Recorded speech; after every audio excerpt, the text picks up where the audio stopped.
Assalamualaikum warahmatullahi wabarakatuh. Perkenalkan, kami dari kelompok 15, kelas L47 gabungan 0304. Di sini kami akan mempresentasikan terkait network devices. Pertama-tama, anggota kelompok kami ada Sebastian Cahya Putra, lalu Gibran Rizal Ghazali, dan Nicholas Sandi Kurniawan.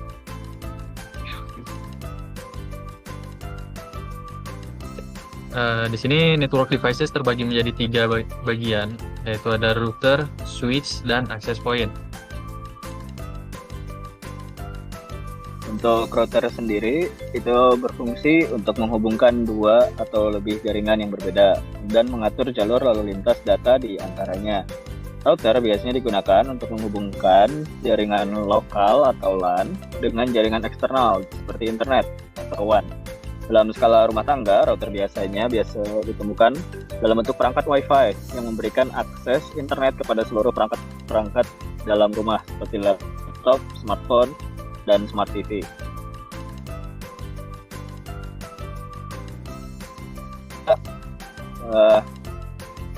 Pertama ada menghubungkan jaringan lokal ke internet, lalu mendistribusikan alamat IP kepada perangkat, mengarahkan paket data berdasarkan IP tujuan, lalu memungkinkan perangkat berbagi satu alamat IP publik, menjaga keamanan jaringan dengan fitur firewall dan enkripsi, dan terakhir mendukung fitur quality of service untuk prioritas bandwidth. Lalu cara kerja router adalah router bekerja dengan membaca informasi pada setiap paket data, terutama alamat IP tujuan.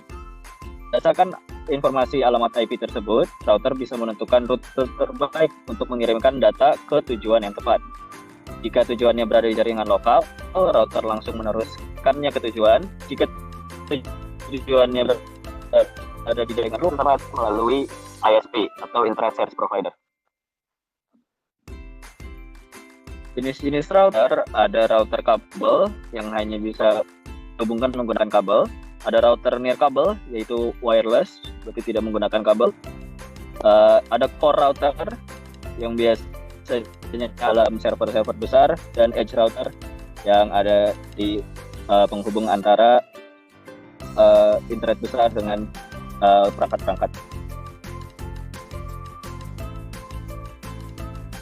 Selanjutnya ada switch. Switch ini berfungsi untuk menghubungkan banyak perangkat dalam satu jaringan lokal atau LAN.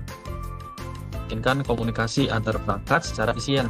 Switch-nya ini bekerja pada lapisan data link atau layer kedua dari model OSI, meskipun ada juga switch yang beroperasi pada layer ketiga. Beda dengan hub yang mengirimkan ke semua port, switch ini lebih cerdas karena dapat mengirimkan data yang hanya ke perangkat tujuan berdasarkan alamat MAC. Untuk fungsi switch tersendiri itu ada mengelola lalu lintas data antar perangkat dalam LAN, lalu meneruskan data ke perangkat yang tepat berdasarkan MAC address, membantu membangun jaringan yang berskala besar dengan performa tinggi, mendukung pembagian jaringan secara logis melalui VLAN atau virtual LAN, lalu mendukung fitur manajemen seperti for security, SNVM, dan mirroring. Cara kerja switch seperti itu, saat switch menerima data dari satu perangkat, ia akan membaca alamat MAC tujuan dari paket tersebut. Switch kemudian memeriksa tabel MAC-nya untuk mengetahui port mana yang terhubung dengan alamat tersebut, lalu mengirimkan data hanya ke port itu. Jika alamat MAC belum dikenal, switch akan mengirimkan data ke semua port dan menyimpan informasi MAC tersebut untuk komunikasi selanjutnya. Jenis-jenis switch tersendiri itu ada unmanaged switch, dan juga ada managed switch. Oke, selanjutnya ada access point, perangkat jaringan yang memungkinkan perangkat nirkabel seperti laptop, smartphone, dan tablet terhubung ke jaringan kabel. Access point bertindak sebagai perantara antara jaringan kabel atau wired dan perangkat wireless, memperluas jaringan sinyal Wi-Fi di suatu area. Access point tidak bekerja sendiri, biasanya harus terhubung ke router atau switch agar bisa memberikan akses jaringan.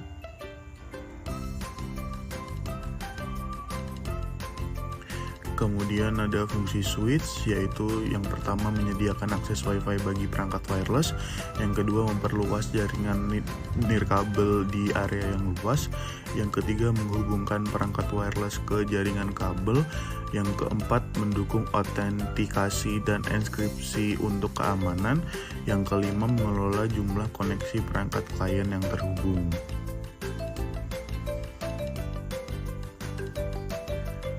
Selanjutnya cara kerja access point. Access point menerima koneksi data dari switch atau router melalui kabel Ethernet, lalu memancarkan sinyal Wi-Fi ke area sekitarnya. Perangkat wireless akan menangkap sinyal ini dan terhubung ke jaringan melalui access point. Access point juga bisa mengatur kanal, frekuensi, dan keamanan seperti WPA2 atau WPA3 untuk mencegah akses tidak sah. Selanjutnya ada jenis-jenis access point, yaitu standalone access point, controller based access point, mesh access point, dan outdoor access point.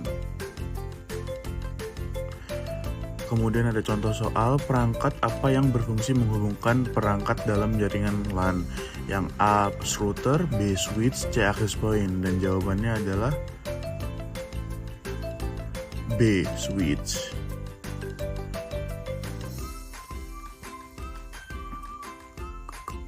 Selanjutnya, saat menerima paket data, informasi utama apa yang dibaca oleh sebuah switch untuk menentukan port mana yang harus dituju? A. IP address, B. Nomor port logical, C. MAC address. Dan jawabannya adalah C. MAC address. Baik, cukup sekian presentasi dari kami kelompok 15. Mohon maaf bila ada salah kata, kami pamit undur diri. Terima kasih. Wassalamualaikum warahmatullahi wabarakatuh.